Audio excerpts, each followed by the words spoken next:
Sekelompok organisasi pemerhati hak asasi manusia, HAM, menggugat pemerintah Belanda atas keterlibatannya dalam agresi brutal Israel ke jalur Gaza, Palestina. Kelompok HAM tersebut menggugat Belanda lantaran masih memasok sejumlah spare part jet tempur F-35 ke Israel saat negara Zionis itu melancarkan agresi brutal ke Palestina sejak 7 Oktober lalu. Menurut para aktivis, memasok onderdil F-35 ke Israel sama saja ikut melanggar hukum internasional di Gaza. Dikutip AFP, kasus ini terkait dengan beberapa suku cadang F-35 yang disimpan di gudang di Belanda dan kemudian dikirim beberapa mitra, termasuk Israel, melalui perjanjian ekspor yang ada. Oxfam Novib, salah satu kelompok yang mengajukan gugatan, mengatakan ekspor spare part ini membuat Belanda terlibat dalam pelanggaran hukum perang dan pelanggaran soal hukuman kolektif terhadap penduduk sipil di Gaza. Hampir tidak dapat dipercaya bahwa bom-bom ini dijatuhkan berkat dukungan militer Belanda. Hal ini harus dihentikan, tambah Michel Servaes, Direktur Oxfam Novib.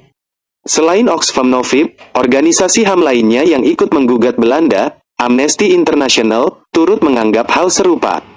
Dengan memasok suku cadang senjata, Belanda berisiko terlibat dalam pelanggaran hukum kemanusiaan internasional, ucap Direktur Amnesty International Dagmar Oudsson seperti dikutip AFP pada Senin, 4/12. Agresi Israel ke Palestina sejak 7 Oktober lalu telah menewaskan lebih dari 15.800 orang, termasuk lebih dari 6.000 anak dan 4.000 perempuan. Pakar hukum internasional mengatakan bahwa pelanggaran HAM kemungkinan besar dilakukan oleh kedua pihak yang berkonflik.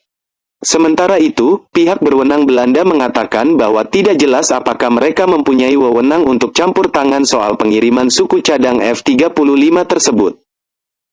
Pengiriman suku cadang ini bagian dari operasi yang dilakukan Amerika Serikat yang memasok suku cadang ke semua mitra yang membeli F-35 dari negeri Paman Sam. Berdasarkan informasi terkini mengenai pengerahan F-35 Israel, tidak dapat dipastikan bahwa F-35 terlibat dalam pelanggaran serius hukum perang kemanusiaan, kata pemerintah Belanda dalam sebuah surat kepada parlemen. Namun, salah satu pengacara HAM yang ikut menggugat Belanda, Lisbeth Zegveld, mengatakan, jelas bahwa pesawat-pesawat ini digunakan di atas Gaza untuk melakukan pemboman udara dan membantu pasukan darat di Gaza saat ini. Keputusan dalam kasus ini diperkirakan akan keluar dalam waktu sekitar 2 minggu.